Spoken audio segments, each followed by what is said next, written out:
This episode of the Lead Machine Growth Show is brought to you by Lead Machine, the step-by-step, tech-easy system for getting leads online.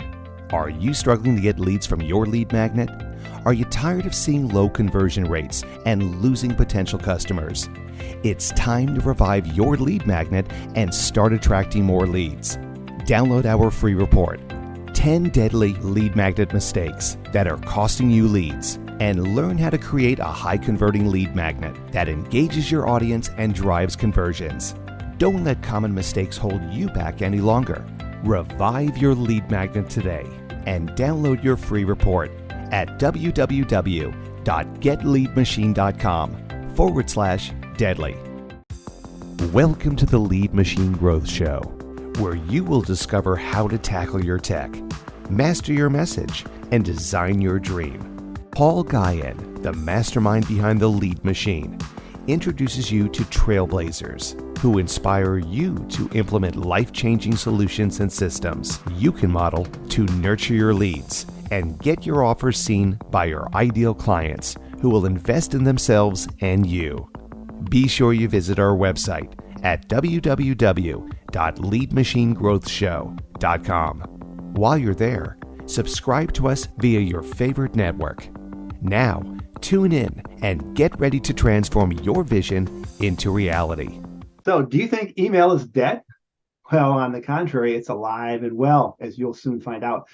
And according to the Data Marketing Association, that's DMA, email marketing has an average return on investment of $42 to every $1 spent, which is super, super important for small business owners with small marketing budgets. So in this episode, we dive in on how to use email marketing effectively to increase sales, find ideas for content that your subscribers will love, compose emails consistently, increase interaction, and keep your mail out of the spam bucket so you can tackle your tech and master your message. So welcome to the Lead Machine Growth Show. I'm Paul Guyan, where passion meets entrepreneurship and dreams become reality. I'm your I'm your Lead Machine coach and international best-selling author and tech and marketing nerd and pro. I'm dedicated to helping entrepreneurs such as you, coaches and solo entrepreneurs, tackle their tech, master their message, and design their dreams. So are you ready to unleash your full potential and achieve extraordinary results?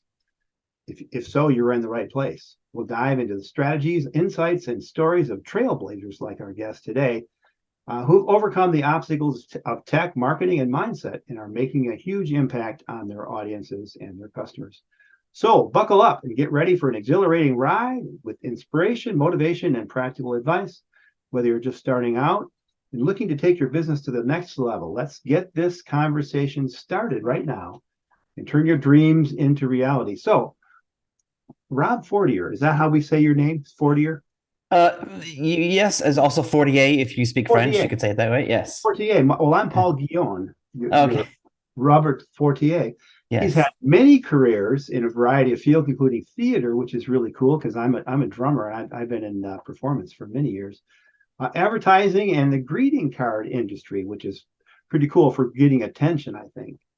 So as a copywriter and email marketing specialist, his goal is to help coaches, consultants, and service providers use the written word to get their message out into the world so they can effectively market their products and services. He's dedicated to helping his clients increase their leads and sales, which I'm dedicated to that too, and believes that email, and I believe this too, is the most cost-effective marketing tools for solo entrepreneurs and small business owners. And welcome, my brother. Welcome, Rob. It's great to have you on today and finally to meet you after all these weeks. Paul, thank you so much for having me. I'm really excited to be here today and to hopefully help your listeners with some great content about using email. Yeah, fantastic. So let's dive right in. So why is it important for business owners to grow and maintain an email list? Well, we're as business owners, maybe I speaking out of, for myself, but I think there's a lot of people who would agree. We're attracted to the shiny, right? The cool, like, oh, what's the next cool thing we market our business with? And email often gets overlooked. And the problem with the shiny sometimes is it's not the reliable. I think social media is a great way to market your business, but the problem with that is that you don't have any control over it. You're subject to the algorithms of, and the whimsies of, the whoever owns that social media platform or whatever they're doing with that day. And you can go from having tons of people follow you to nobody seeing your content. So the thing about an email list is that you own that data, right? Until people unsubscribe, you can email them. You have their permission and you can land right in their inboxes. You're not subject to an algorithm or any an outage. About a year ago, there was an outage on Instagram and everybody kind of flipped out because they didn't know what to do with themselves that day. It's like, well, everybody who had an email list went to their email service provider and sent an email to the list saying, here's what's happening today. So it really gives you a lot more control as a business owner about how you can market your business and how you can show up for people, because you have full control over what happens with it. I mean, you can't control what people do with it once it lands in their inbox, but you can make sure that they're going to have the opportunity to see it. Yeah, I like the fact that building that it's your list, your customer list is your business's most important asset. You've got intellectual property, you've got the way you do things, but being able to reach out to your customers whenever you need to, and be able to connect with them, make them an offer, tell them what's going on, just like the Instagram going down, and you own it. You own it. You don't. A lot of people say, well, why do I need a website when I got Facebook? And it's exactly that same thing. Mm-hmm. That audience that you're building, that engagement that you're chasing, really chasing it, it can go away anytime. As soon as the AI bots get involved and all the other things that can and do go on. The only really thing is, of course, there's the mailing list too, which people ignore in these days. There's also a physical mailing list, and I've worked with many brick and mortar companies over my career, and we did a lot of mailings early on, and of course the executives want to leverage email, but a lot of times they don't know how to do it right. Mm-hmm. So what do you suggest? I mean, I'm sure you've run into that same kind of thing with people not knowing. They're afraid to email their list too often, and they don't know what to email them. So what kind of types of emails should we be sending, and what about the offers? Yeah, and that's a really good question. I love that you brought up direct mail piece too, because I call that when people zag, because they're still being used today. I get them a lot for I live in New York, so I get a lot of theater offers because there are people who just don't respond to that stuff via email. But to your question, it's every business is a little bit different, but one of the main things is about when you have an email list is to show up consistently. And that's a big mistake people make, is that they build a list and they show up like every once in a while, like every 3 months, or only when they have something to sell. You have to show up in people's inbox consistently, because what you do when you do that is you condition them to become used to hearing from you, to opening your emails, to reading your content, whether you're teaching something, whether you're, giving some kind of value post, whether you're asking them to watch a video or read a blog post, or you're making an offer, right? These are all things that are all about adding value. And that's the thing we want to remember, is we don't just want to just talk at people. We want to, give them value and try to involve them in a conversation, right? Ask them to respond with questions, ask them if they can relate to something, ask them to click on something, right? Or to take a survey. A lot of what that does too, in terms of the email service provider world, is when they see that people are giving interaction, they're responding, it helps with the deliverability of all of your emails. So that's really important to do, is to think about it. Marketing used to be sort of a one-way street where we just talk at people. Now in this day and age with social media, especially, that's not the case anymore. People expect interaction. So carry that into your emails, and ask people to, you may only get a handful of responses. That's okay. But you're putting the opportunity out there for people to be involved with you, and they know it's a conversation and that you're available. But in terms of, doing it right, there's no one right way to do it. I mean, I have some colleagues who email their list every single day. That's not my style. I'm, more of a once a week, or if I'm doing some kind of event, you may get 2 or 3 emails from me in a week. but it's hard to release that notion of doing it right or wrong. It's just it is what you need to be. You have to sort of create that environment for your subscribers. If you're the person that's going to send an email every single day, then you're going to have people unsubscribe, and that's okay. You don't want those folks on your list. They're not for you.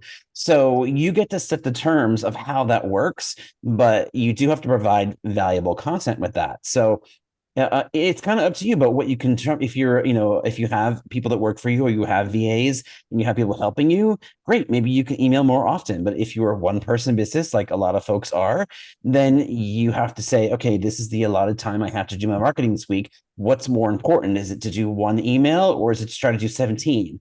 Probably I'm going to go with the one and make it good and send it out the door. But there's no absolute right or wrong way to do it. It's just keep in mind that whole thing of adding value to people's lives when you're putting something together. Yeah, and so as a follow-up to that, though,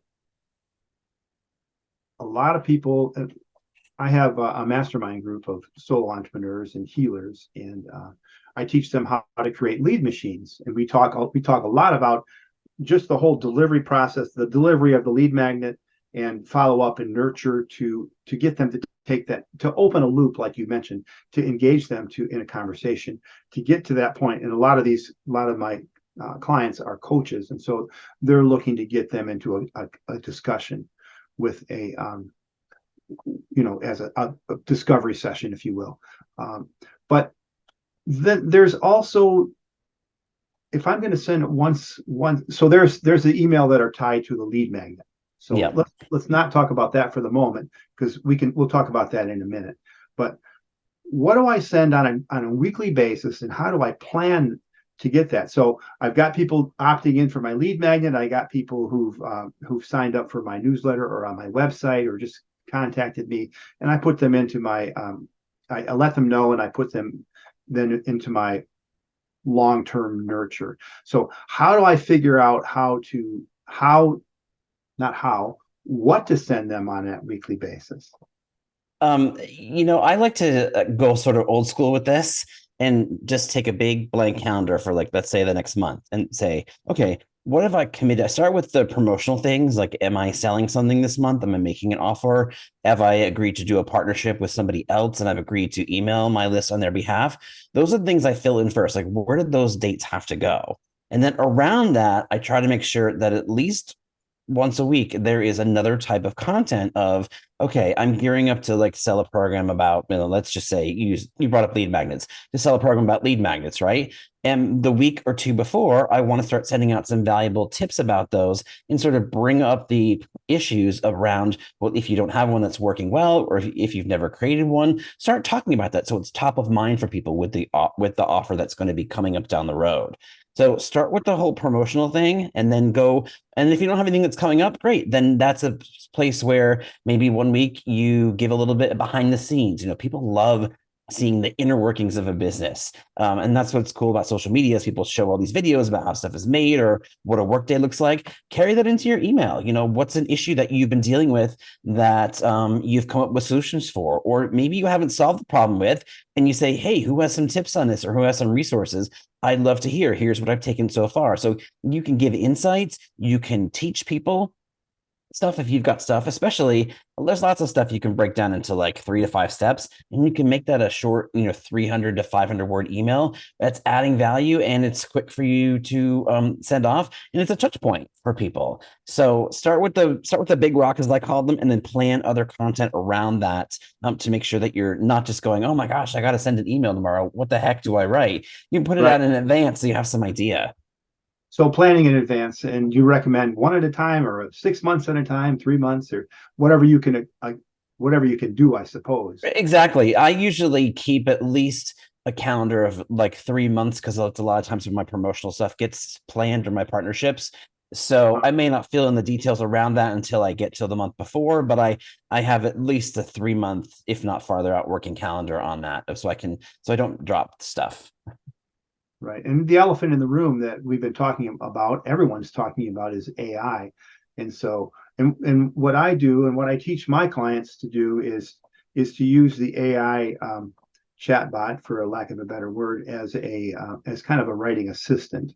to get ideas. And so I teach the chatbot about my target audience and what their pains, and I help them. Actually, I use it as a research tool as well.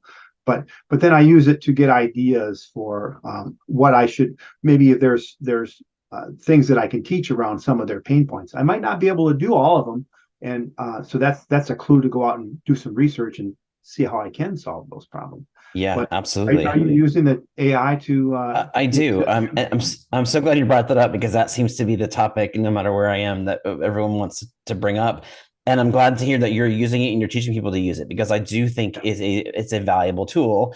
Is it, people say, aren't you worried about replacing you as a copywriter? You know what? Maybe someday, but we're not there yet, because there's a lot of things it can't do. It can't add your personality. There's some emotional qualities that are missing that you need in writing that aren't there yet. But I do use it for research. It's great for when I need subject line ideas. So they're often, what it produces aren't usable in the forum, but it gives me ideas to, like, oh, I could take this piece of this and combine it with this, and then I've got a great subject line. So it's great for that. It's great for research. I have also used it to write outlines of emails. I wrote one recently that was sort of going back. It needed to be in the form of like a nostalgic commercial. So I just went into ChatGPT and gave it some parameters about, here's what we're going to talk about. Here's what I want it to sound like. Here's the style. And again, I couldn't use what it gave me, but it gave me some inspiration for then to take some pieces from that and then write my own copy from it. So I do think it's something that, even if you're not ready to be like, oh my gosh, it's, people are like, it's scary, it's taking over the world, it's going to like ruin my brain. No, it's like, think of it as like your assistant who's 14 years old and you have to really explain how to do things to them, but you can get some really cool information from using it. Yeah, a lot of people that I've been interviewing lately, Dan Janelle is one of them, How to Write Your Book in a Flash with AI ethically. And a number of other people, Michael Whitehouse and I have talked about AI and utilizing it. And the thing is that for AI to tell your story, you'd have to teach AI your story, but only you know your story and only you know your reflections. So humanizing AI is super important. And by the way, we've been using AI for many years. Oh yeah. If you look at Netflix, it brings up suggestions on what movies you should be watching. Amazon does it with suggestions of things that you should be buying. And Grammarly, I use Grammarly every day. Yep. For writing and grammar help. So we've been using it for a long time. So it's not really that new, but this latest wave is really I think going to shake things up.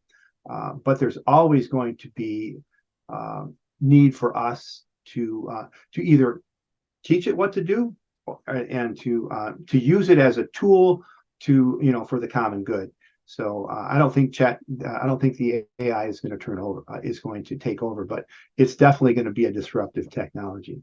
Absolutely, and that's why I'm so glad you bring it up, and that we should find ways to embrace it as opposed to being afraid of it. Yeah, I agree. So besides the chat bot, what are some places to get ideas and inspiration for your emails?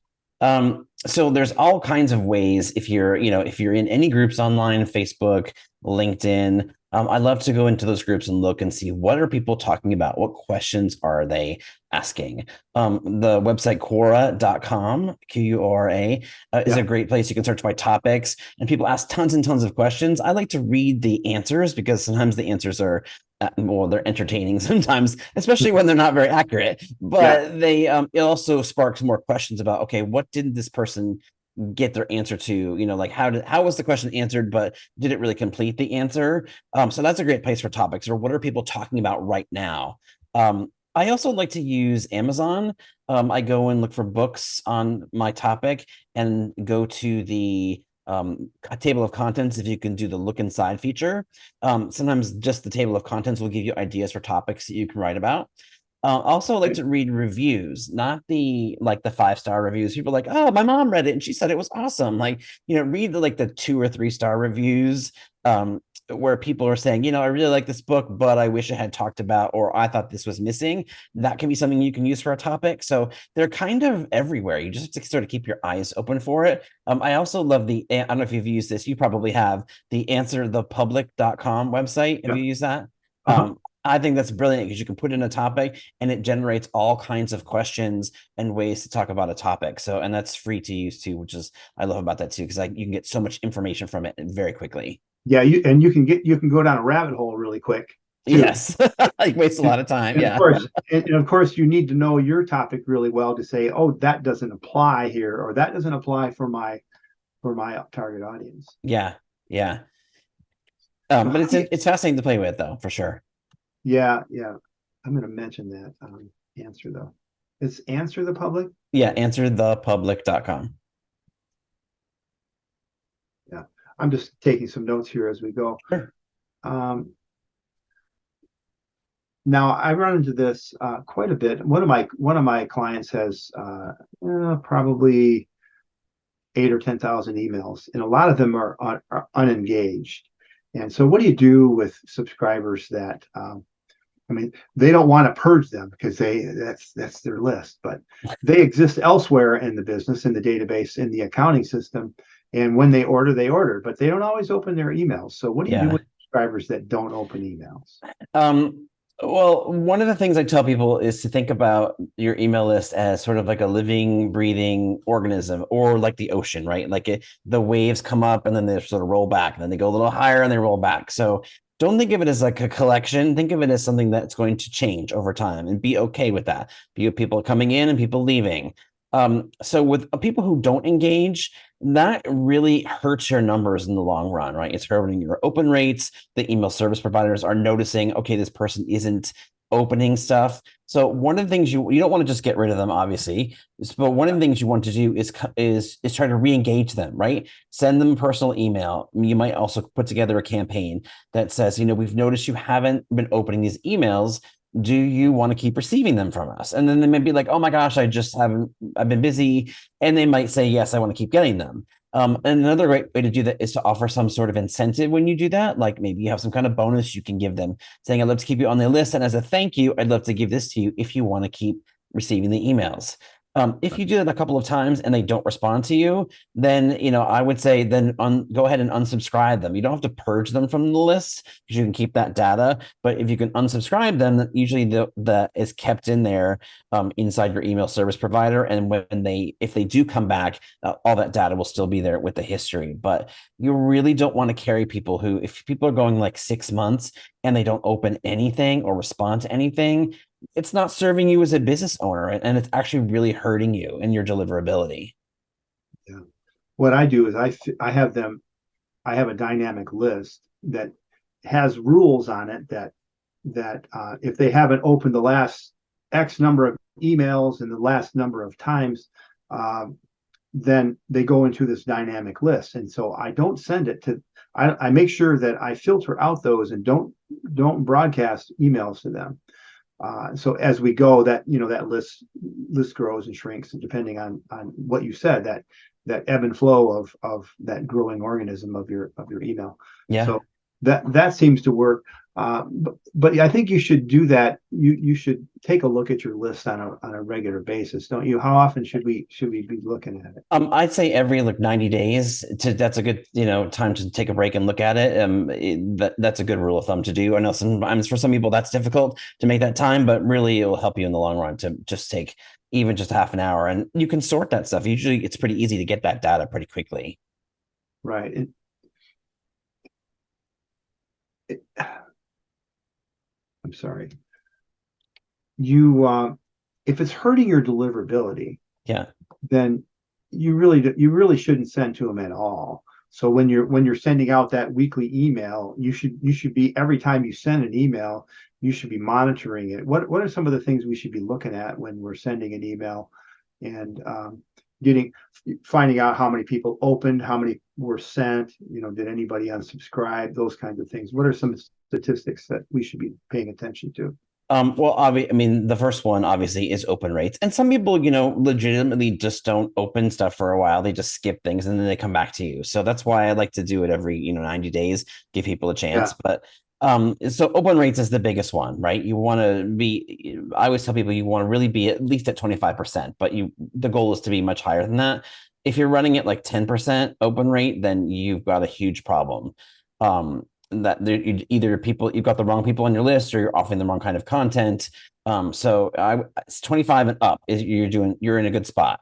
So look at that. Look at if you've got links in there, to buy something, watch a video, fill out a survey. Look at the click rate. Or if you're doing a giveaway event, how is that click rate going? Usually anything between 2 to 5% of a response rate is good on stuff. If you're doing an offer, usually they say the average from an offer is usually 1 to 2, but I like to shoot for 2 to 5% of people like buying something. So open rates, click rates, and then response rates. What actually did they follow through on those are metrics you want to be watching. And so those are kind of like the three healthy things I would say. Right. And obviously what your audience is on your list has to be your ideal audience. Otherwise, those numbers are going to vary and probably be a lot low if you've got the wrong people, you got the wrong content, Yeah. things you're offering things that people aren't interested in. So Yeah. with that in mind, what are some strategies that you can recommend for people to grow a list that contains those people that have the right things that you're looking for? We always start with the audience, and Yeah. I think that's where you're probably going to go. But what are some of the strategies that you recommend? Well, one thing I will say to don't do, and as a marketer, this drives me bonkers, is don't add people to your list without permission. Don't go to a networking event, bring home all your business cards and type them into your email service provider and say, hey, I'm building my list. Like, only add people who give you permission explicitly to be on there to begin with, because they're going to respond better if they actually want to be there. But you really have to go after, if you're doing a lead magnet, let's say, or you're doing an event like you're doing, a summit or some kind of speaking engagement, you really make sure that the people who are going to be interested in your content are in that room, right? You don't want to be doing, if you're a business coach, you don't necessarily want to be going and doing something that's for, I have a guy who makes candy. I would never go to one of his events. He makes chocolate and chocolate covered Oreos. Like, my people are not in that room. Those are consumers. Those are customers of consumer goods. That's not people who need copywriting help. There could be a couple in there. So it's all about where are you showing up online? Like, this a lot of people make this mistake in the beginning with running ads. They just like, I want to attract everybody. It's like, well, no, you don't, because that's going to bog down your list. You're wasting your money, and they're never going to buy from you. So, if you're doing partnerships with people, especially, I do a lot of lead magnet swaps with people to help build my list. I also do, summits. I make sure that their audience that it serves, it's a complementary audience to mine. Like, we don't compete with each other, but they are serving them on similar, on different issues with the same kind of people. And that's really important to do your research. Every event is just because somebody invited you is not necessarily a good event for you to participate in. So it's finding those people, and you're going to get people who join your list who you gave away something they were interested in. They may not be perfect, and that's okay, but that's where you really want to put your energy is like, and really sit down and think about, like, who are my ideal customers and who else serves these ideal customers in a different fashion that I can partner with, and that we can cross promote each other, because you're going to be able to help somebody at the same time that they're helping you. And that's a win-win for everybody. Yeah, that's a good one. So what about lead magnets? You offer them. That's part of what you do. You offer a lead magnet. What are the best lead magnets that you recommend? This is a tricky question. You set me up for this. That again depends on the nature of your people and your business.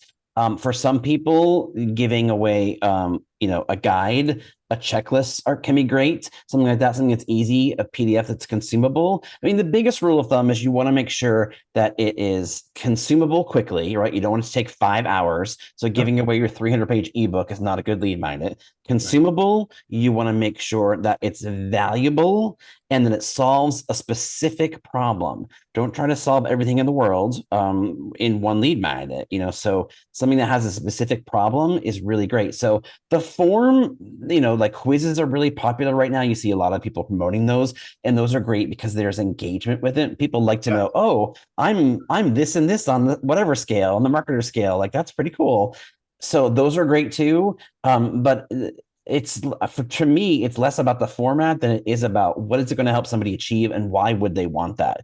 I see so many people in events give away like this thing, like, hey, here's how to be like calmer. Like, well, why do I care? How does that help me? How does being calmer help me make more money or be a better parent or show up better for my partner, right? So you've got to give people those reasons why they want something, not just because you made it and it's great. It's got to get tight. It's got to get specific, and you got to hit those hot button pain points with them. Right, and exactly. And I think just to layer on top of that, I mean, your audience has multiple desires, wants, struggles, and whatnot. You don't want to solve them all in one lead magnet. Mm-mm. You want to zero in on, especially if you're just starting out, you want to zero in on that number one thing, and that number one thing should be related to your offer. Yes, be aligned with your offer, so that you're not selling something to be calm, and then you're going to teach people how to make ads online. Right. Those things don't really work together. Although you should try to be calm when you're creating ads online. You don't want to waste all your money. Yes, but to your point about before about creating the right people on your list, and that's really, people don't think of that a lot of times as the lead magnet as the tip of here's the journey I'm going to take my people on, right? And in terms of the customer journey, right? It's sort of like the start. So if your lead magnet is for the best chocolate chip cookie recipe ever, and like you said, you're going to sell something completely different, like here's how to write emails, you've lost people. So it really needs to think about, this is the first piece and what's going to come later down the line. And when you can have that alignment, it's really magical. But a lot of people just get fixated on that. I need people to sign up for my list. Think beyond that, take it to the next 3 steps. What happens after that? And that's going to service you a lot better in the long run. Yeah, and to the process of delivering the lead magnet, I always try to say, okay, what do you want them to do next? What's the next step that you want them to take? And by the way, they just requested your lead magnet to solve this problem. Why don't you right away offer them the next step? Tell them what the next step is, so that when they request and give you their email that first time, that is, they're not going to be any more engaged with you than that at that point in time. So that's when you really should make an offer. Yeah, you shouldn't be afraid to do that. And absolutely, you know that they're lined up. Right? Yeah. And again, you're training people to what happens next. Like, we're going to be selling stuff here, people. So get ready. And here's your first offer, right? You signed up. Now here's an offer for you. Yeah. So what are some major mistakes that people make that we've talked about? We touched on some of them, but I know that you've got some stories around that. Sure. So showing up consistently, we talked a little bit about that. Training people that you make offers. I had someone who waited a long time to make an offer to their list, and when they finally did, that was kind of a disaster in terms of the way people responded. They were like, "Oh, I thought you just gave away free things. Like, I didn't know you're going to ask me for money." So make offers early, like as you said, sometimes even right away as a tripwire offer is a great way to do that. Don't leave your personality at the door. I see a lot of folks do this, where they sort of feel like they have to sanitize what they're saying in order for it to be appropriate for their list. Focus on, when you're writing emails, like you're talking to one person, you're talking to your ideal client, and and bring all of you to the table. That's what makes you different, and people want to hire you for. I mean, there's a million people that do what I do. They're copywriters, they do emails, but I'm a little quirky, I'm trying to be funny, I have a lot of energy, and some people are very attracted to that. So I try to make sure that that carries through when I show up in my emails, because people can relate to it, and they're much more likely to choose me as someone they want to hire than somebody else that down the line that they just met at an event. There's more trust that we have developed in that relationship. So show up with all of you, all your quirks and foibles, because those are the people that are going to stay on your list and people that are going to buy from you. So consistently show your personality. Don't also to let go of the fear of showing up too often. I know some people are like, oh, I don't want to email my list because people are going to unsubscribe. It's like, you need this to make money with it. So, obviously you don't want to be sending them emails like 18 times a day, but if you've got an event coming up, email them 3 or 4 times. That's okay. That people are used to that. And it's how people need to hear stuff more than once. I've had clients who just send out an email and they're like, well, nobody bought it. It's like, well, you've got to hit them more than once. It takes multiple touch points for people to make up their mind about making a purchase. And depending on the size of the purchase, it could take more than just a few. So don't be afraid of showing up more often than you might be comfortable with, because it's okay. Your list can take it. Right. And about your personality, sharing your personality and relating to people who you are and your foibles and everything. I like to share a slice of life. Frequently, I hit a deer with my car a few weeks ago and totaled my car. Oh gosh! And my wife and I were coming back from one of my gigs, and we hit a big buck. But I told the story about that, and then I had trouble with the insurance company. Their customer service was really not, and I've been with them for a long time. Their customer service wasn't what I expected. So over a course of 3 or 4 emails, 3 or 4 weeks, I ended up quitting the insurance company, and I said why, and I told why. I said, hey, I don't tolerate this kind of thing. Don't, and I made it relevant to them. It's like, don't create a business that's going to make your mother cry. Don't do this, because your customers want to feel like you care, and if they don't feel like you care, they're going to leave. And also on your foibles and whatnot, sometimes when you share that stuff, people are going to unsubscribe, and that's okay too, because you probably don't want you don't want to have a one-on-one client relationship with someone who doesn't like your personality. Exactly. So you might as well put it out there and put it out there and right away from the get-go, share your personality and who you are. And what you're about. Yeah. So, and I thought of another don't too, because I see a lot of folks do this. Think of your emails. I do mostly plain text emails, which is no graphics in it. Look at the visuals of your emails, especially look at them on your phone, like send yourself a test and use really short paragraphs. I see people do this like wall of text, and that's very overwhelming to look at, whether you're on your laptop or you're on your phone. So keep the paragraphs short, 2 or 3 sentences. Do use bold and italics when appropriate. Make your email skimmable, because I have opened emails that are like, I can't read this right now. I'm overwhelmed and I haven't even read past the first 3 sentences and I just shut it down. So don't overwhelm people with blobs of text too. I would throw them in there in the don't list. Yeah. Blobs. Yeah. And I always teach my clients to make sure that they, like you said, test it on your phone, test it on your desktop, test it on your tablet, and really view it on the device like your clients would. Don't just use the preview and the editor. Those are good just to kind of spitball and get it in the ballpark. Mm-hmm. But if you open it up on your phone, you'll see, oh gosh, that image is too big and it looks really funky. It didn't do that in the preview and the editor. Yeah. So or there's a weird space. I always have weird spaces that show up in unexpected places. So I'm always having to make sure I test for that too. Yeah. So since we're talking about the body of the email and the format of it, so what are some tips for formatting an email, or how to lay it out? I mean, and I know there's people will say, yes, do this. Yes, don't do this. I have a header in my email, Hmm. which is branding for my podcast, for instance, Hmm. for people who've been on my podcast, and you've probably been receiving emails from me. Uh, but then most of it's text, but I use headers and short paragraphs and things like that. Hmm. I do use some images. So what are some of your tips for formatting Yeah. emails?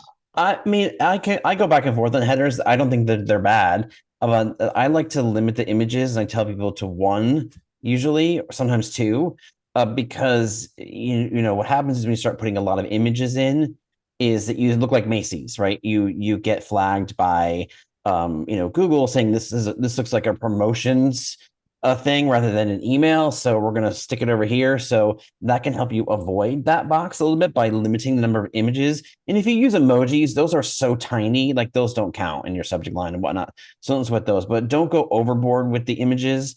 It sounds like you're using a header and like another image. That sounds appropriate, but people get carried away with the visuals sometimes, and it needs to be more about the content rather than the visual, I think, in terms of marketing, unless you're selling a visual product like clothing or shoes or something that needs those kind of pictures in it. But in terms of the format, I always tell people to write whatever they're going to talk about first, and then go back and do sort of the subject line and sort of the hook into the email. Subject lines, and people like, I get people like, I don't know how to do this. It's so hard. The goal is to spark somebody's curiosity and create what they call an open loop, right? You want someone to be curious enough to go, oh my gosh, I need to know what happens next, kind of like a murder mystery show, like, and then the murderer is, and they go to commercial. That's the open loop, right? So you want to do that with your emails, pique their curiosity, give them a statistic, ask them a question, and then the first couple lines of your email should go into that. So they continue from the hook into the next sort of hook, open loop, and then into your content. So that's a great way I like to format it, is making sure that you have a really strong subject line, really strong hook, and then also great content. Also, at the end, what a lot of people hesitate to do is to put in a call to action. We tend to associate calls to action just with sales. Calls to action, I use them all the time to ask people questions, get them to respond. Again, going back to our earlier about that helps with deliverability. So calls to action can be all kinds of things. So include those in your emails. Just because you're putting great content doesn't mean there can't be a call to action. It does not have to be, hey, buy this thing. It could be to ask them to do something else. So include those as well. I think those are very important in terms of building your community and building trust with those. Yeah. So a call to action could be connect with me on LinkedIn, Yeah, it could. Yeah, or like watch this video, or I was just on this podcast. There'll be some emails I might send out on your behalf afterwards saying, "Hey, I just did this great yeah, podcast," and the call to action is to go listen to it. So they can. yeah, Yeah, it's just get them to do something and to be involved with your list. right. So that also helps with the welcome email. Um, when you say reply and say okay that you got this, that Yeah, really helps with your deliverability. It says okay, the I don't know how the email service providers score emails, but I know that they notice that as an intent action that said, yep, that they said that, yep, they want to get emails from that source. And yeah.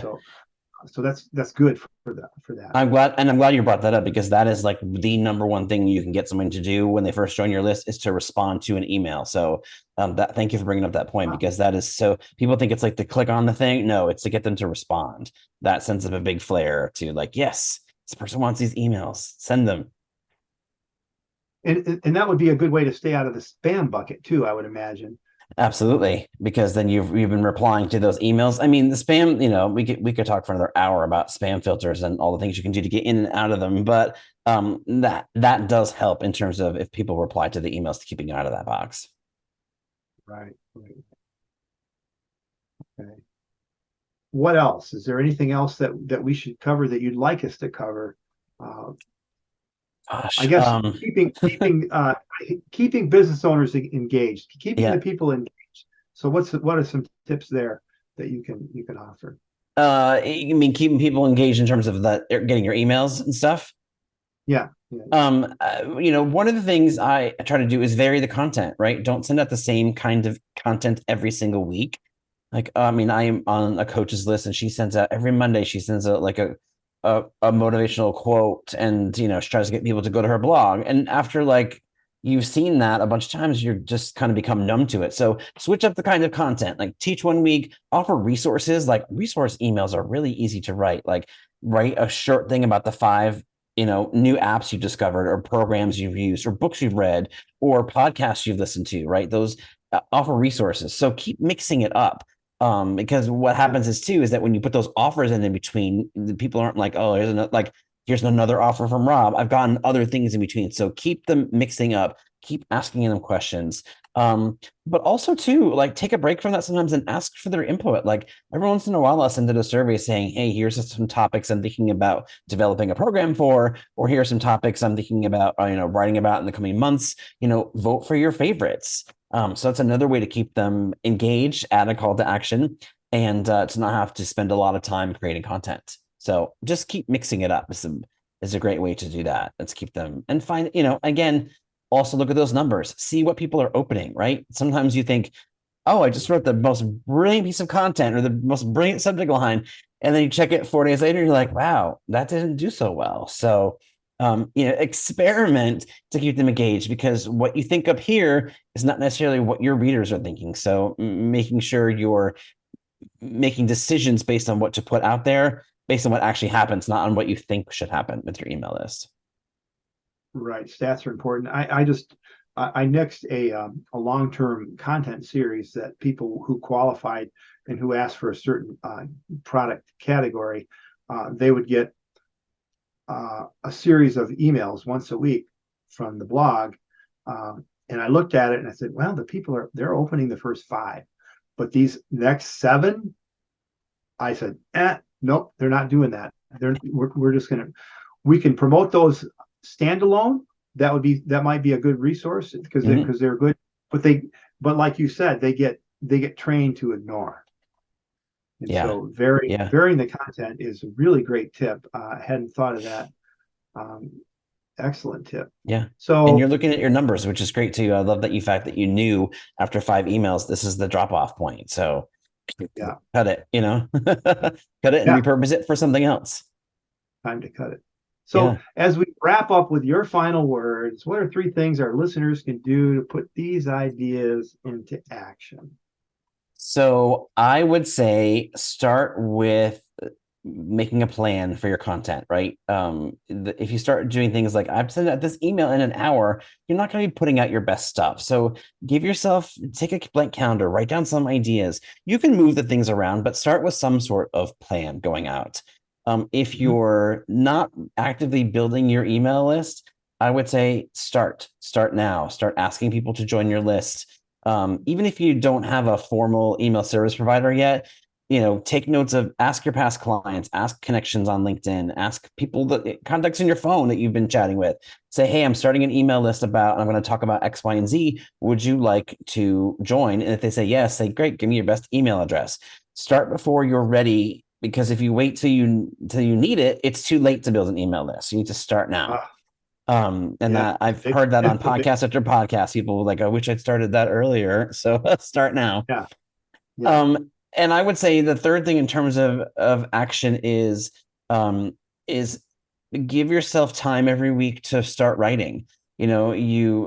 A lot of people have hangups about the quality of their writing, or they think they have to abide by all these grammar rules and things they had to learn in school. I'm a terrible speller. I will admit that to the world publicly. I don't let that get in the way. In fact, I actually sent out an email recently with a huge typo in the subject line, and it was the highest open rate I had received, and that people interacted with it too, because of the mistakes. So in months. So it's okay. Just start writing, because the only way to get better at it, or to get more comfortable at it, or I think to even have more ideas about it, is to start doing it. So if you can commit to emailing your list, even twice a month, great. Just start there. Start writing, start getting stuff, get used to that habit, form that muscle, because it will get easier and you'll get better and you'll get more ideas from it. But if you just sit around and think about it, or you're always doing it last minute, you're not really servicing yourself and you're not really servicing the people who are on your email list either. Those are some great tips. One of my clients, she's in her 70s, and she's a healer, and she's got some great content and different modalities of healing. And I helped her create that content calendar that you're talking about. Mm-hmm. And she's for 7 or 8 weeks now, she's queued them up. She queues them up in advance, and they're scheduled to go out on the same day at roughly the same time. And she's off to the races. And I haven't checked in with her in a couple of weeks, and we're due to check in. But everyone can do this. Doesn't matter what your level is. She's not a fabulous writer. She uses the chat to help her with topics and whatnot. But she writes from the heart, and she does it. It's not perfect. You got to start somewhere. Yeah. And I think done is the new perfect. Sometimes we're never going to be perfect, but we can strive for excellence. We can strive for consistency. And I always say there's no better time to start than right today. Mm-hmm. So I agree completely, 100%. Yeah. So thank you, Rob. Rob has a gift that he'd like to offer you. It's called Create Fast Nurture Emails, 5 templates that will help you quickly compose engaging content, even if you think you're not a great writer. So I'm going to check that out.